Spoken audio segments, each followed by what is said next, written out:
intricacies of coaching and things that we could do. Yeah. Here's one thing I just want to point out to you. And these are facts. For all Bengals fans listening out there, for Daniel, for Zim, for myself, 5 scouts.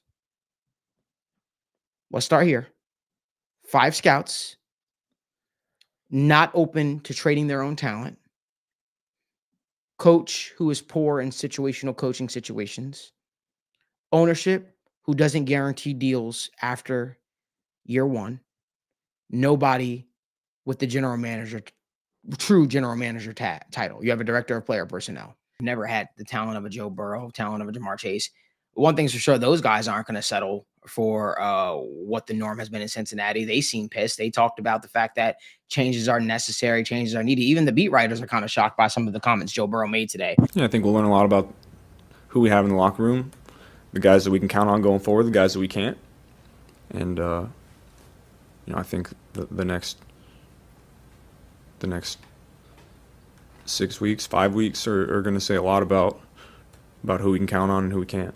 He said changes definitely need to happen. A lot of changes, a lot of big changes need to happen. So you have to ask yourself, is the quarterback talking about players? Nah, I don't think he's talking about players. I mean, sure, he's talking about you need to obviously add talent, but I think things need to change as a whole, how you deal as an organization. I said this a couple of weeks back, and I'll say it again. I think Cincinnati is facing one of the most interesting off seasons we've ever seen. Genuinely, I think the Bengals are in for one of the most interesting off seasons we've ever seen.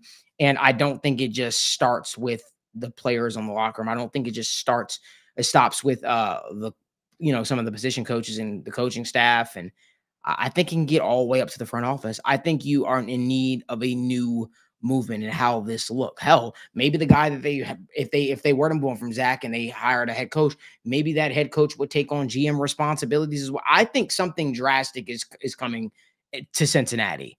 And I think that because the pressure is so high for guys like Joe Burrow, for guys like Jamar Chase, the want to win for this city, especially with these contracts coming into the fold, you have to look at it and say changes are coming. The fact of the matter is the Bengals got punched in the mouth by Russell Wilson and the Pittsburgh Steelers. They got punched in the mouth by Lamar Jackson, the Baltimore Ravens. So many games this season you could look at and you say this was supposed to be the Bengals' time to take over as that team in the AFC. This was supposed to be the Bengals' time to really take that next step. And it feels like they've plateaued under Zach Taylor. Ask yourself this question before I let Zim go. What coach with a quarterback playing like Joe Burrow's playing, like a wide receiver playing like Jamar Chase is playing, has gone to the Super Bowl with this team, has put together a 4-win season thus far, has then been able to bounce back and lead this team to the promised land? You let me know. What coach has been able to survive? Because this isn't just like, oh, they missed the playoffs, right? By, winning 9 games. They just, they just missed. This isn't that. That's the narrative people are missing. This is a colossal fuck up. Yeah. No matter which way we slice it. What coach, ask yourself this, what coach would survive that? Ask yourself in any profession, if you ran a store and you were the general manager of a sales store, right?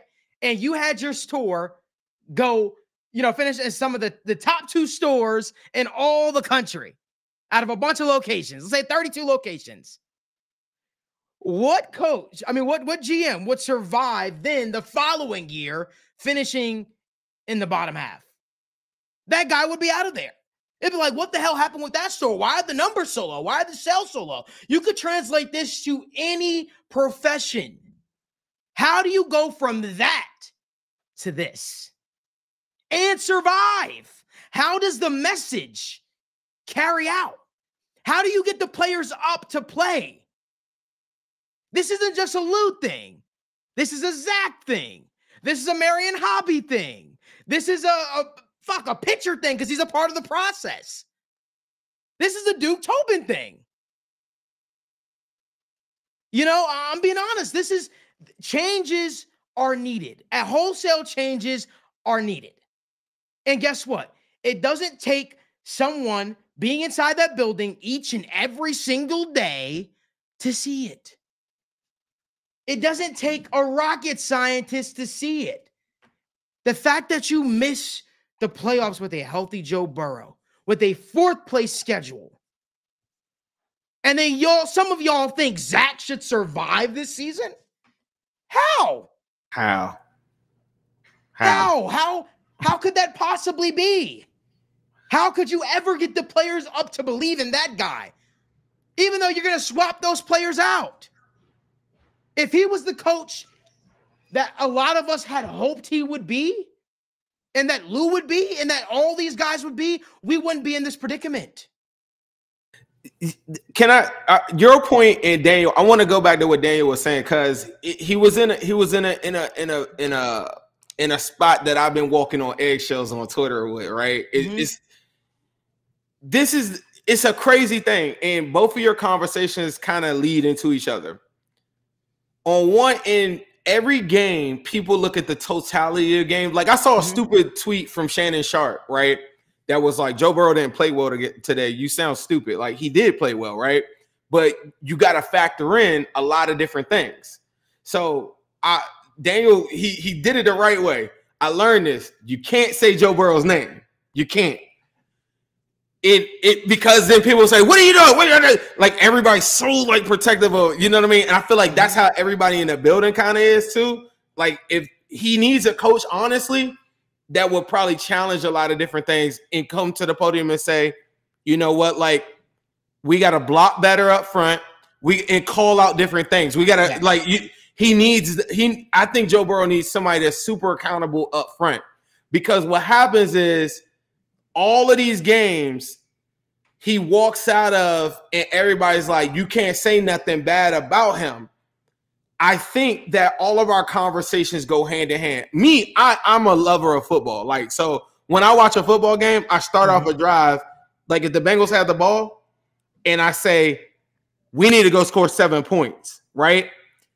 What happens is, say we don't score 7 points.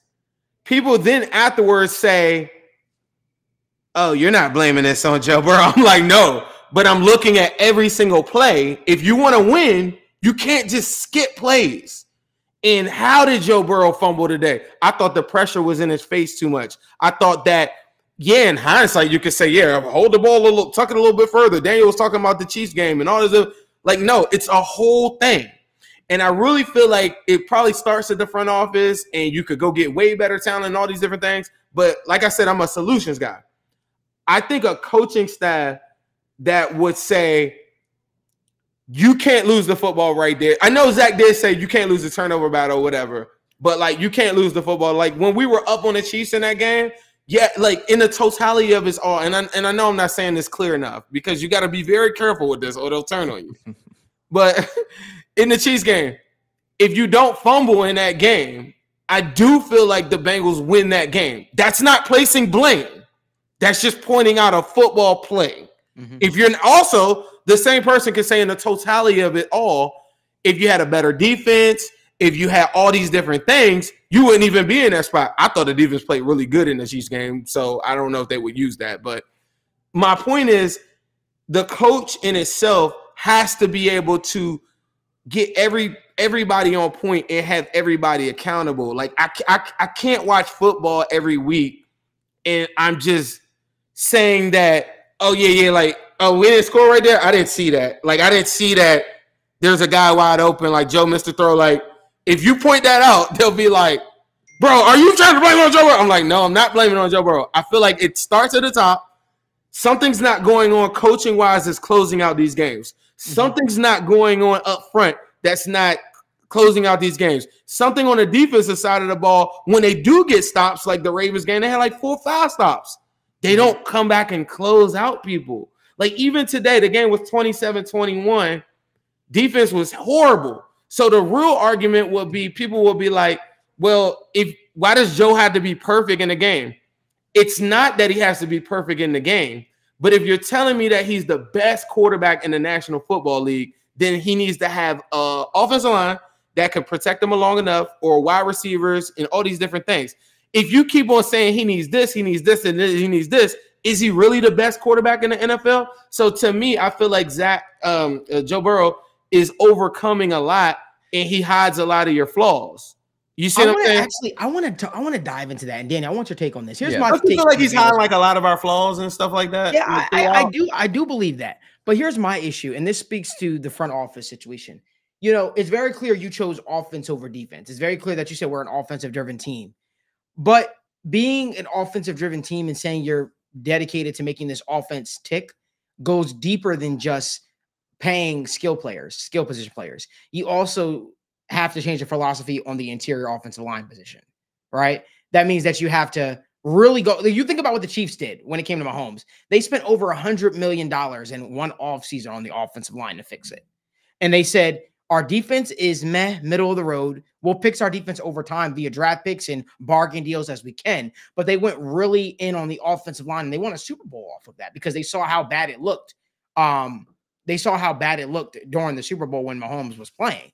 And that's my thought process. If you're going to go all in on one position group, actually go all in on that position group. Don't just forsake certain spots and say, hey, we're going to go really in on the skill position players. We'll add depth at wide receiver. We'll add depth at tight end, but we won't go all in on the offensive line as a whole. Because if the offense, in order for the offense to tick the way we're expecting it to tick, you need a fortress, on the offensive line. And for me, that's why I felt like the philosophy just didn't always make sense, because there's always that give and take as it stands with the offensive line.